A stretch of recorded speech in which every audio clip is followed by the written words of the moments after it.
Tá ao vivo, ao vivo. Quem é que apresenta? O Rodrigo.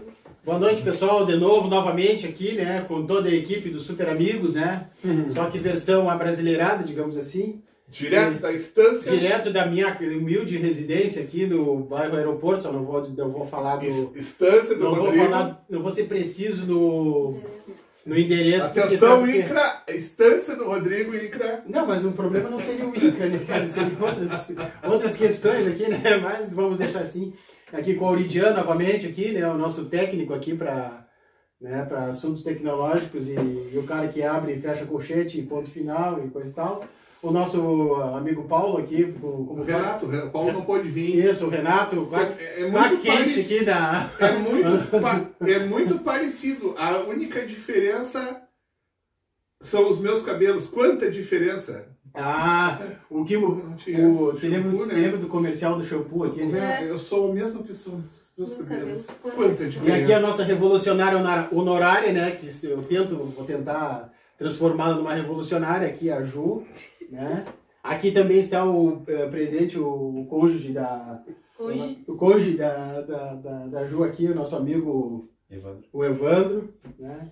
E aí nós temos aí para começar mais um papo, né, do nosso guarda-chuva pedagógico, né? Vamos ver o que nós vamos, qual é o assunto pertinente agora, o que vai dar um pontapé inicial aí.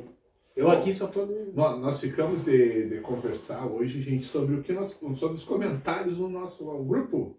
Nós temos o nosso grupo também, né? Grupo muito do WhatsApp, né? Até nós podíamos mudar o grupo pro Instagram, né? Fica mais secreto, né, Rodrigo? Secreto é interessante, né? KGB, essas coisas. Os comentários hoje começam hoje nós temos dois revolucionários hoje, né? Caráter aqui. E como eram os comentários, afinal, que eu não vi o comentário? Eu até, olha aqui, ó, eu vou botar o Adam Smith, daqui a pouquinho ele vai aparecer ali. Vamos botar o Adam Smith. Grande Adam Smith! Grande Adam Smith! Eles estão nos nossos comentários, né? Nós esquecemos, a gente nunca comentou a questão da Juliane. A Juliane está fazendo um doutorado, né? E ela já tem mestrado, né? Exatamente. Doutora Juliane. Qual seria o tema do doutorado, Juliane? Então, como o meu doutorado ele é na área da arte, né? Eu vou fazer uma discussão sobre um grupo de circo que eu participo aqui na cidade. Se chama Borges e Cia. Que é um grupo de grande Borges, todo mundo conhece o Borges, né? Que é um grupo de arte circense. Então eu vou fazer toda uma discussão sobre como esse grupo existe e resiste nesse espaço, né? Tanto geográfico quanto filosófico, enfim. Que é a cidade da Bagé, que é uma cidade de fronteira, uma cidade com vários dogmas, né? Com vários preconceitos, Então, como essas crianças e jovens resistem, né, a esse sistema que é posto aqui nessa cidade. Porque eles é um grupo, né, independente, eles não têm patrocínio, não têm, assim, são geralmente jovens que não se colocaram ainda no mercado de trabalho, enfim. Então é mais ou menos uma discussão sobre isso e sobre esses corpos, né, porque o meu foco na discussão é esses corpos, é olhar para esses corpos e como eles... estão colocados nesse contexto. Vocês têm ideia de onde eu conheci o Borges pela primeira vez? Tenho até medo. Que Borges? Quem é Borges? Você não conhece o Borges? Onde você conheceu o Borges? Num assentamento, numa escola, adivinha qual escola? No 8. No 8. Quem é o Borges? É que o Borges se dispunha a fazer esses trabalhos nas escolas com um valor bem baixo, assim, entendeu? Era bem legal, assim. E ainda é bem legal as oficinas dele. Hoje em dia ele está trabalhando na APAI, né? Ele faz um trabalho bem legal lá na APAI.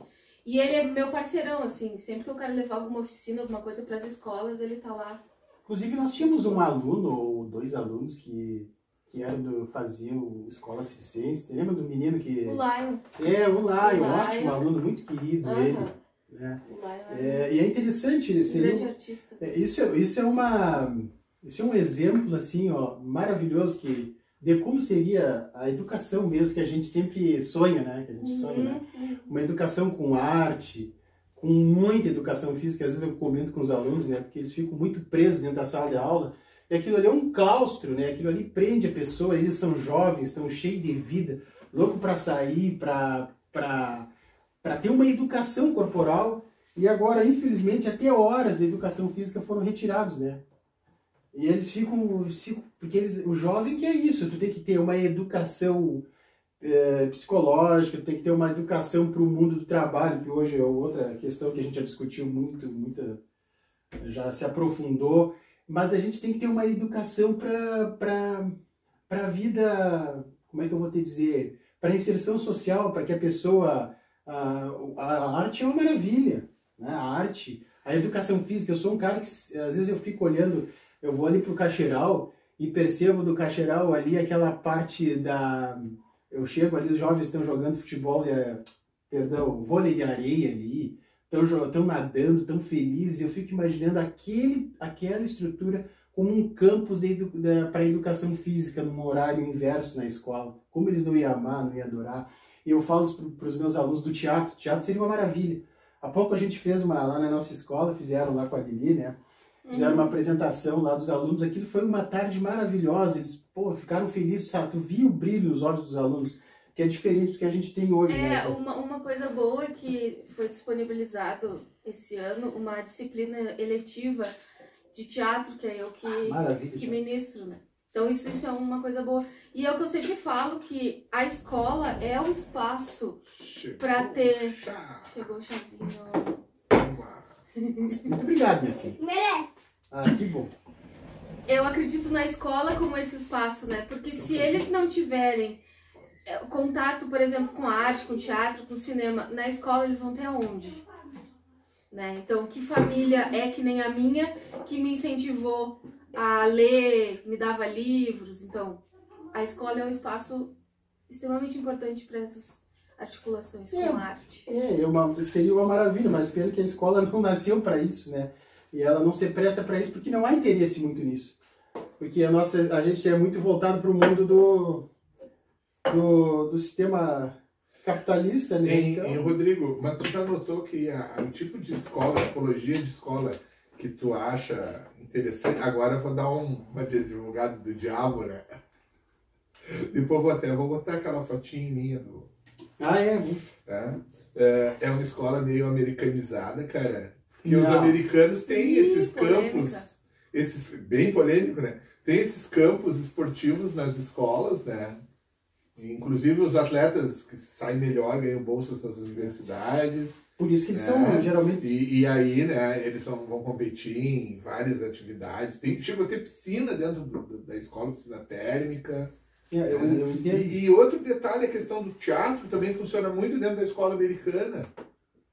Né? Ela tem isso. Eu tive uma escola, eu estudei a vida inteira no Justino Quintana, né? Então, o Justino Quintana é uma escola que tem um espaço de teatro bem interessante, não sei se vocês estiveram ali. Tem um espaço do teatro ali, né? Inclusive o teatro é bem trabalhado. Tem nos fundos dela o ginásio, pista de corrida, pista de salto. Então tem, claro, piscina e tal, né? Mas é uma escola que é bem equipada nessa parte de...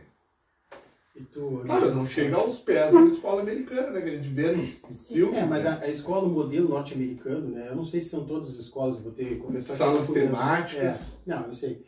Porque o modelo norte-americano, ele é muito criticado dentro dos Estados Unidos, até onde eu sei. Uma grande parcela da população norte-americana critica o modelo de escolarização. Né? E eu acredito que eu falo da questão do esporte, não por uma formação técnica pro cara para ter uma excelência no mundo dos esportes e liderar quadro de medalhas em Olimpíadas, que é a função norte-americana. Né? Eu digo para a formação humana. Porque às vezes eu percebo a gurizada lá na educação física com aquela carência que é dada para os professores, dos profissionais de educação física, né? Ministrarem aulas de educação física, e aí a gente fica percebendo a pouca, educação corporal dos alunos, né? Porque isso limita, essa educação baixa corporal deixa o cara mais acanhado, o indivíduo com mais vergonha, ele tem vergonha do corpo, entendeu?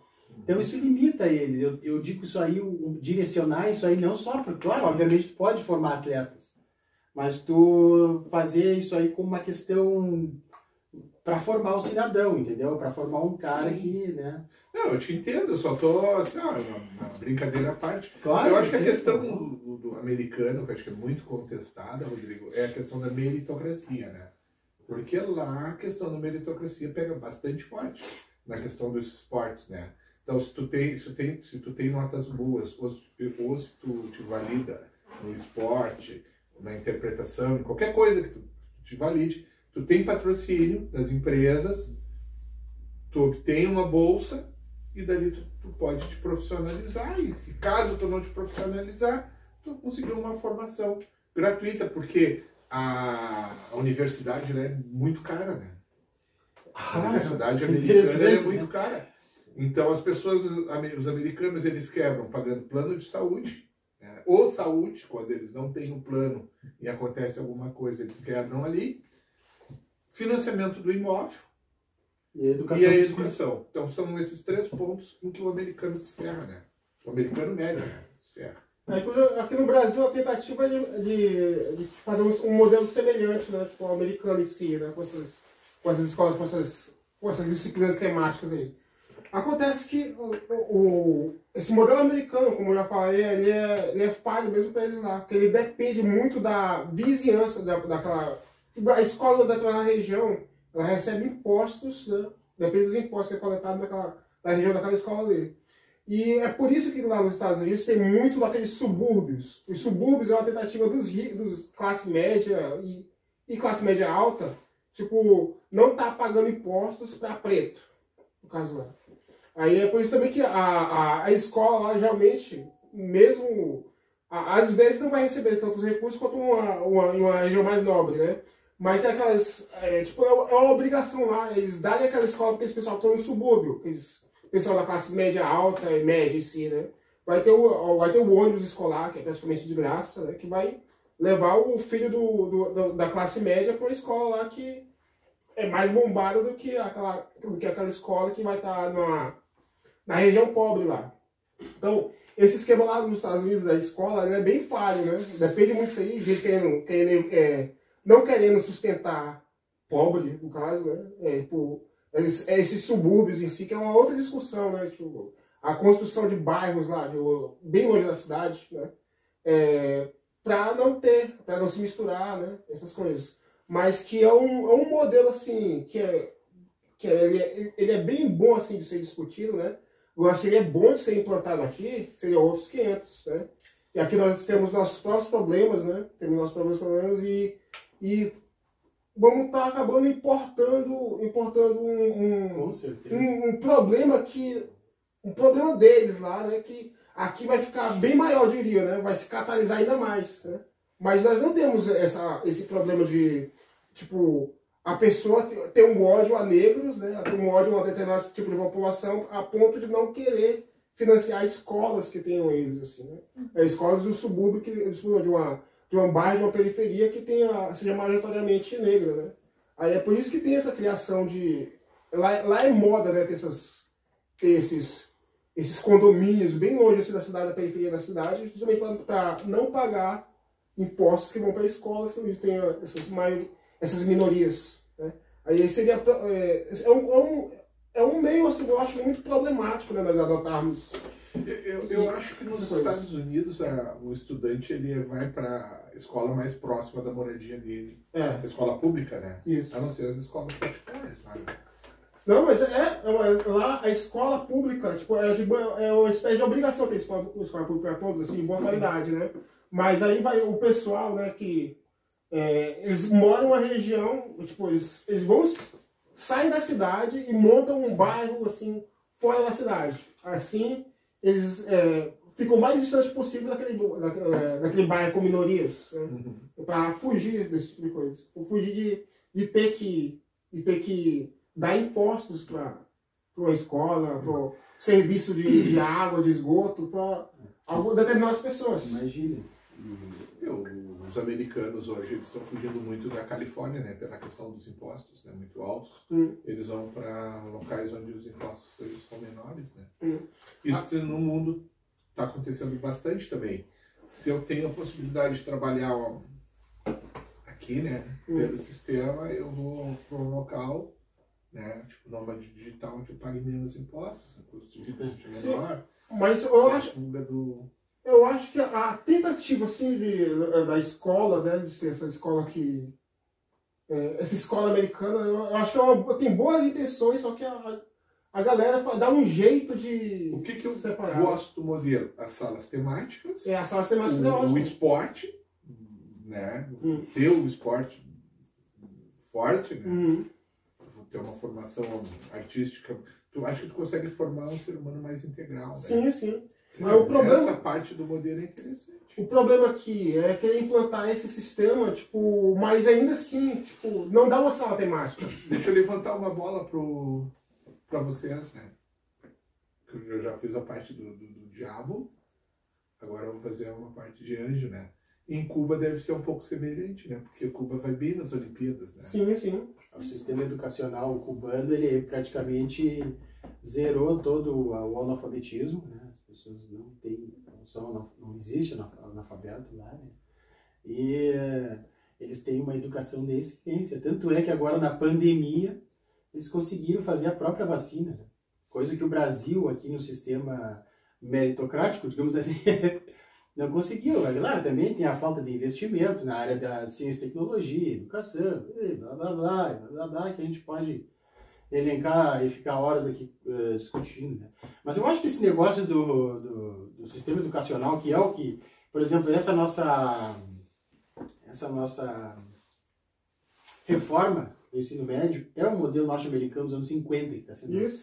E lá deu com os burros na água. E nós aqui, voltando, né, para uma coisa que deu errado lá nos Estados Unidos nos anos 50. Então é um show de horrores, de coisas equivocadas que está sendo feito no Brasil, né? Porque falta estudo no que diz respeito à educação. Mas eu acho que a educação, nesse sentido que a gente está discutindo, ela é apenas um tentáculo. Ela é apenas uma educação escolar para todos, assim, como a gente já discutiu. Ela depende daquilo que a gente já conversou do capitalismo, querer ou não querer, tal ou qual profissional. Entendeu? Como o nosso capitalismo é rentístico, no máximo comercial aí, né, vendendo bugiganga, ele não é produtivo, não tem uma grana, ele não investe em produtividade, porque nós estamos lá na Divisão Internacional do Trabalho com pouca importância, não há de se formar, não há necessidade de se formar profissionais com um nível de excelência, porque tu não tem onde colocá-los, tu vai formá-los, aquilo que eu já discuti, só para te colocar, só para ele ser Uber, só para ele ser entregador, entendeu? Então, a escola da sucateada não é um projeto de escola, porque antes não é um projeto de país. E é interessante que quase todos os assuntos eles vão redundar, vão terminar nisso aí. Entendeu? E essa divisão agora social-trabalho, ela está sendo jogada nesse momento. Quem é que vai ficar com o quê? Quem vai fabricar o quê? Quem vai fornecer tal ou qual produto? Tá? E aí nós estamos... É o momento que a gente deveria agora tá partindo para cima. Aliás, está se tentando, né? Tá? Há uma nova lógica do sistema, tentando se aglutinar no que aquilo que eles estão dizendo do multipolarismo, né? Onde múltiplos, não há uma hegemonia de um Estado, como houve da década do final dos anos 90 até agora, né? Então aí é que se insere a educação. Se o Brasil vai ser um país agroexportador de commodities, de bens de consumo sem ter processamento, ou se a gente vai ser um país que vai necessitar de investimento na área da educação, porque nós vamos exportar tecnologia, aí sim a educação vai ser puxada, vai ser necessária. Entendeu? Só que... E não podemos esquecer nunca da formação humana, como a Juliana, né? Se a gente podemos ter uma educação performática técnica para fazer celulares e computadores, mas e o ser humano? Isso se esqueceu na América, lá na América do Norte. E é isso que nós tínhamos que ter aqui. Juliana, e qual foi o teu mestrado? Foi em que? Foi em gênero não binário. Ah, que legal esse assunto. Vamos ter que conversar esse assunto, até nós conversamos ele bastante na live. Isso aí, isso dá até um podcast inteiro, né? Vamos fazer agora. Eu não sei. Vamos fazer um podcast inteiro sobre isso aí. Só uma coisinha, como a gente não tá ao vivo. Quanto tempo a gente tá? Não, a gente tá ao vivo. 20 minutos. A gente tá ao vivo. Tá, não, tô brincando contigo. Não, tá. 20 minutos. Não, é só porque eu percebi que os vídeos com menos tempo tinham mais... Claro. Quanto a gente tá nesse vídeo agora, gente? 20 minutos. 20 minutos. E tu já notou uma coisa? Vou aproveitar, né? Porque nós vamos tocar nesse tema, nós vamos seguir na... Tá, seguiu. Nós vamos seguindo, tocar né? no econômico ainda. Vamos encerrar com 30? Vamos encerrar com 30. Eu só vou puxar mais um assunto. Hein, Rodrigo, eu vejo assim, ó. A economia, ela se deu com ondas, tá? Nós tivemos o início do capitalismo, tá? O capitalismo clássico, tá? E ele atingiu um limite. E aí o que aconteceu? Nós tivemos uma grande revolução dentro das casas. Máquina de lavar, energia elétrica, né? Vamos citar outra coisa, aspirador de pó. Tá? Isso aí permitiu que uma grande mão de obra feminina entrasse para o mercado. Então isso foi uma onda. A nova onda foi a grande mão de obra, a industrialização da China, com uma grande mão de obra entrando, que a China, milhões de habitantes, energia do carvão altamente poluente, né, utilizada nessa segunda onda, e agora nós paramos. Porque o chinês, talvez ele não queira mais produzir tanto a preços tão baixos, degradando tanto o meio ambiente dele, utilizando essa fonte de energia que seria o carvão. E aí agora a gente entra numa terceira onda do capitalismo. Terceira? Não, vamos colocar assim, ó, levando em consideração essas duas que eu me lembrei agora. Não sei se teria alguma para acrescentar. A entrada da mulher no mercado de trabalho, a utilização dessa mão de obra chinesa, tá? E agora essa terceira onda que nós vamos ver agora, que talvez seja das inteligências artificiais. Porque a gente não tem mais tanta mão de obra para colocar. A mão de obra vai se tornando mais cara, tá? A energia vai se tornando mais cara. A Europa já está tendo inflação, como a gente não tinha visto. Eles não estavam acostumados com inflação. Nem nós estávamos mais acostumados. Antes de ontem eles entraram em recessão técnica. Entendeu? Então agora nós estamos à porta de um terceiro movimento do capital, que talvez seja a mecanização da mão de obra. Cara, eu acho preocupante como é que isso vai ser, como é que os países em desenvolvimento assim, tipo, eu falo de países assim, não como a China já não é mais país em desenvolvimento, né? Não, a China é um país desenvolvido. Brasil, a América Latina inteira, e a África em si, como é que eles vão lidar com essa geração de trabalhadores artificiais aí. E Euridian, nós estávamos na frente da China na década de 70. Sim, sim. Na frente da Coreia. Só que agora... Olha, o que vocês estão falando, que o Paulo citou aqui, há 10 horas. Né? Não, claro. Mas a gente está passando agora no olho do furacão de uma nova, como é que eu vou te dizer, reformulação do capitalismo. Que ela é tão gigantesca que ela está superando todas as outras.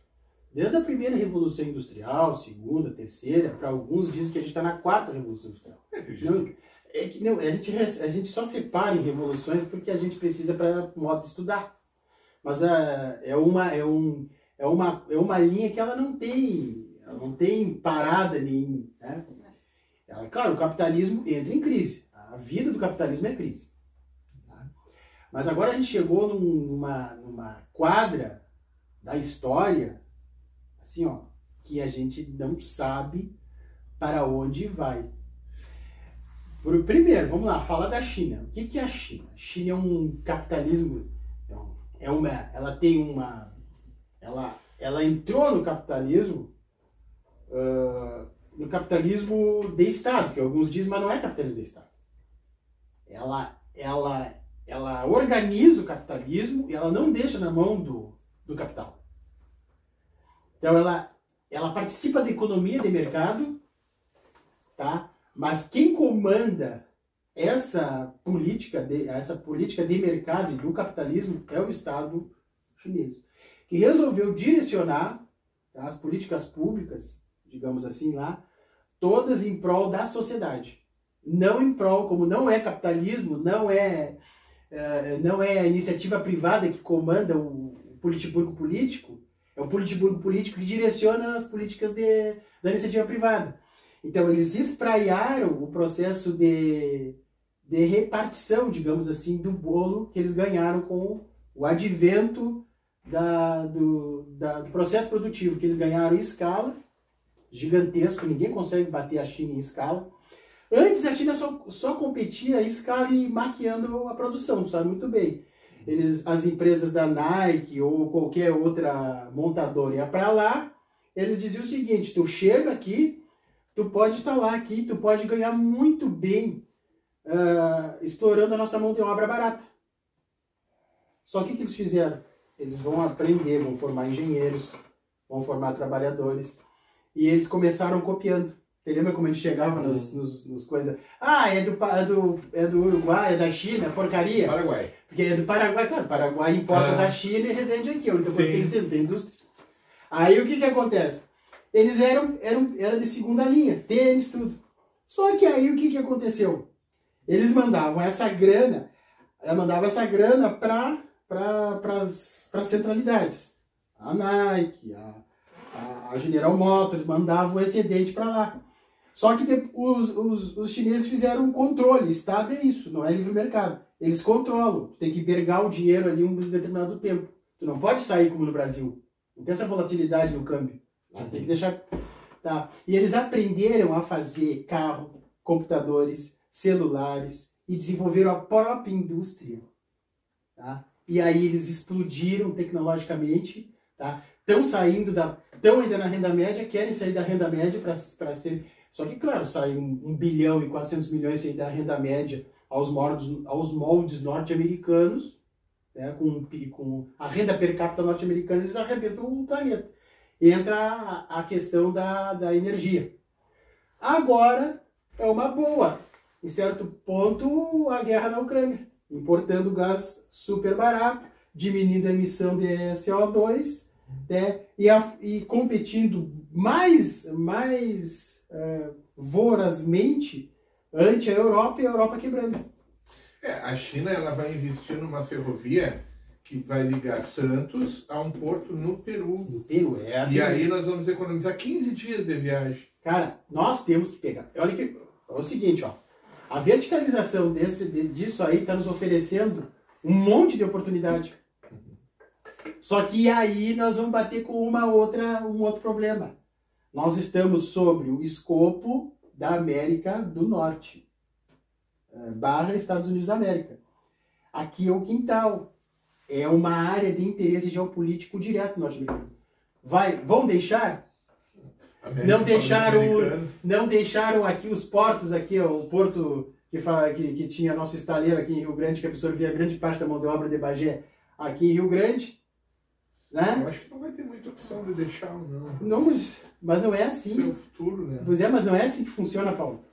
Quem tem o poder militar e do dólar faz muita coisa. E sabe a gente fazer uma coisa bem local, assim, vamos acionar nosso técnico e perguntar para ele como é que tá a inteligência artificial em Bagé, como é que tá chegando isso aí em Bagé nas nossas indústrias. Nós temos poucas indústrias em Bagé, mas como é que está chegando em Bagé? A tua nem é na Ulha, né? A minha não. Não, mas na nossa região, né? É que assim, eu estava assistindo um vídeo esses dias sobre o aumento do valor dos veículos no Brasil, né? Uhum. A gente estava acostumado com veículos de 40, 50 mil reais, 0 quilômetros. Só que com a modernização e o padrão de exigência mais alto dos veículos, né? O valor deles subiram, porque a gente trabalha agora com freio anti-derrapagem, a gente não conta mais com o famoso carro pelado, né? Eles não vendem mais esse carro, as leis brasileiras não permitem mais isso. E uma das coisas que mais encarece o veículo aqui no Brasil é a mão de obra, porque se estima que um trabalhador ele custe 2,5 vezes ele, né? Uhum. Para a empresa, fora o salário dele. Então tu acaba pagando 3 funcionários e meio.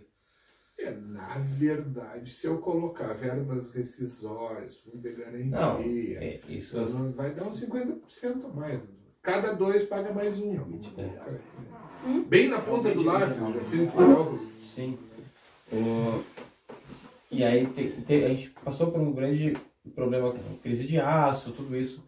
E foi o que diminuiu esse acesso à robótica, vamos dizer assim, ao trabalho com robôs. Né? A gente não... Aqui no Brasil, acho que a inteligência artificial vai demorar muito para começar a trabalhar. Seria mais para fábricas de chips ou para trabalho virtual, né? O que o robô faz hoje dentro de uma empresa, vamos supor assim,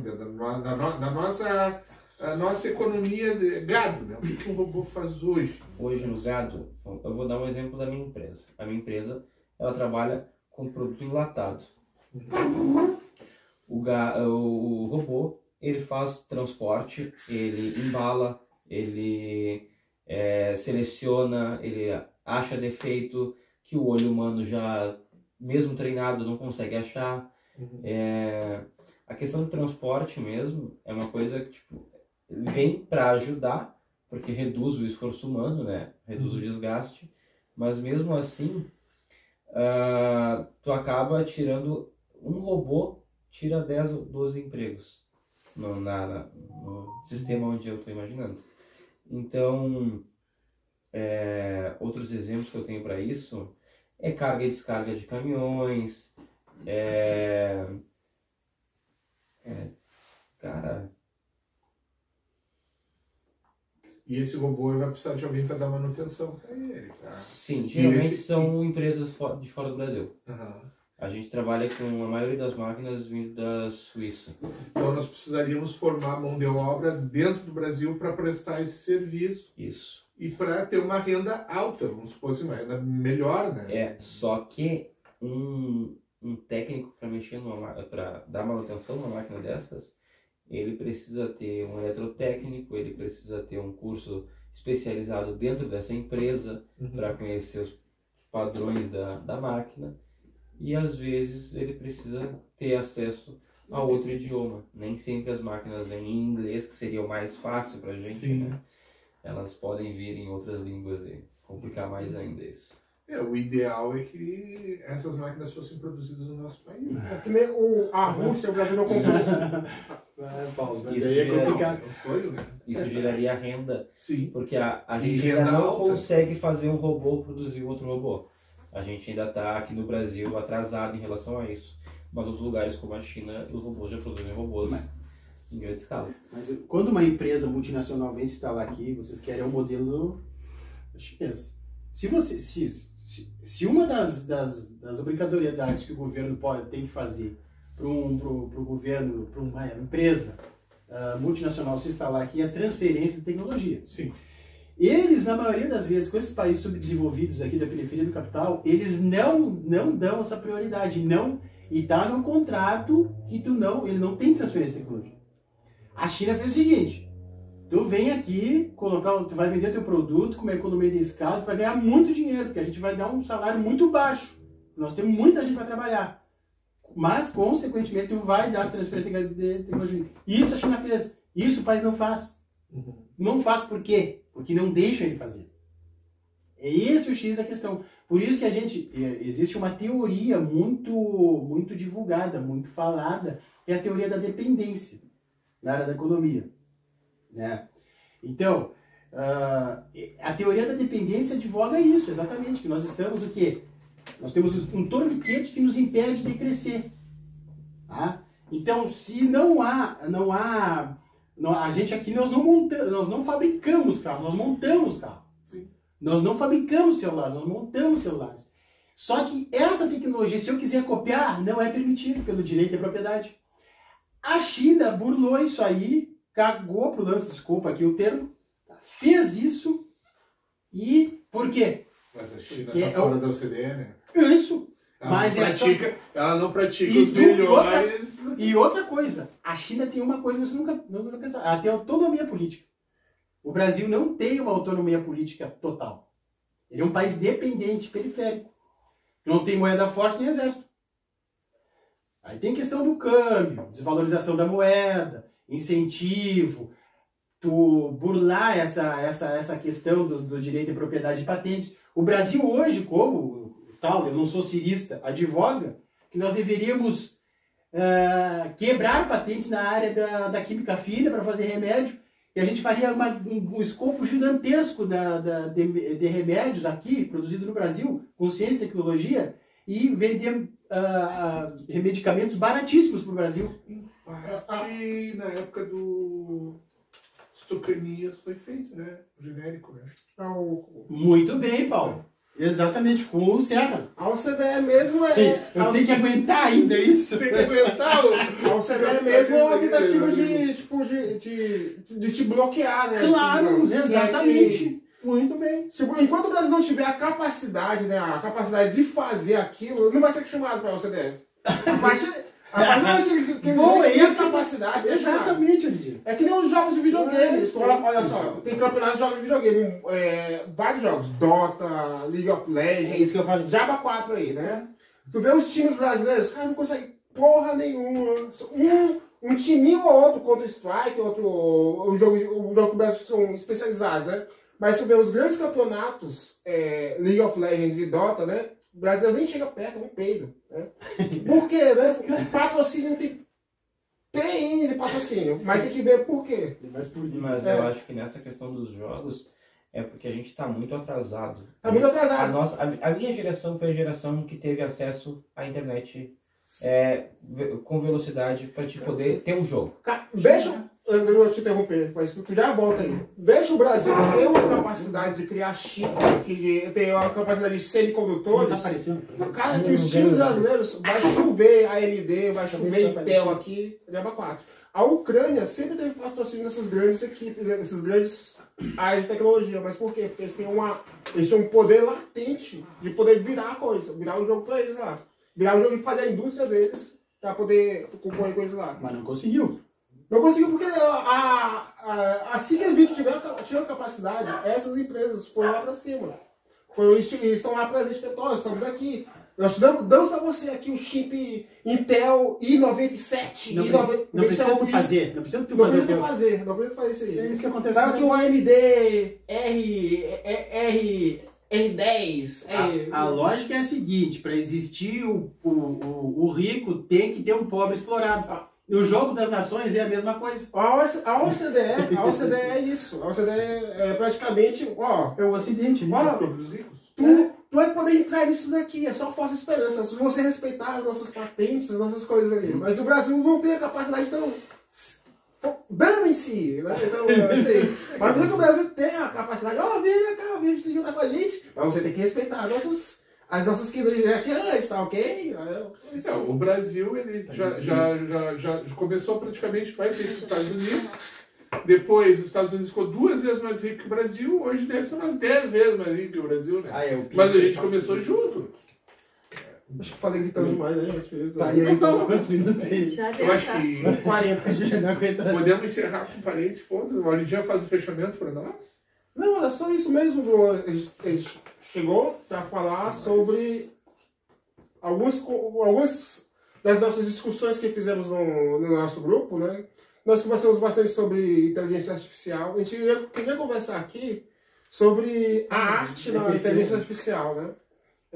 Só que eu, pessoalmente, acho um tema assim, muito delicado, né? Por enquanto. Mas tem outros. A inteligência artificial ainda não é um assunto que morreu pra gente, né? Porque tem muita coisa para falar. A relação da inteligência artificial e o trabalho nesses países em desenvolvimento. Como é que vai ficar o trabalho aqui? Acho que talvez ainda dê conteúdo para algum outro próximo, né? Porque o que é economia? Que a gente fala só de economia. Economia é o estudo das atividades que geram energia. Conceito, não sei se eu estou inventando vozes da minha cabeça, né? Mas a economia é isso, estudar aquelas atividades que geram energia. O que é energia? Energia é trabalho. Quem que gera trabalho é as pessoas. A inteligência artificial pode substituir muitos empregos. Mas se não tiver o material humano, a coisa vai estar fadada do fracasso. Vai depender ainda vai depender de muitos países aí, tipo, para isso dar certo, né? E aqui por enquanto, eu acho que não, Isso é um não vai dar assunto- muito certo. É um assunto que dá muito pano para manga. A gente pode fazer até um podcast novo a respeito de inteligência artificial e mundo de emprego e trabalho, que é um assunto que é muito caro. Né? Mas acho que por hoje, por agora, deu, né? Só uma observaçãozinha, ó. 1776, riqueza das nações, Adam Smith, economia. depois o nosso grande filósofo Karl Marx, né, cara?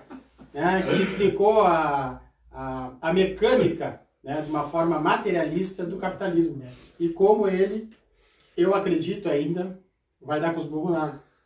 É isso. E espero que não leve muitas vidas, por isso, mais do que ele já levou. Ponto e vírgula. Até mais, gente. Um abraço. Eu acho que a gente podia discutir o manifesto comunista. Podia. Não, mas agora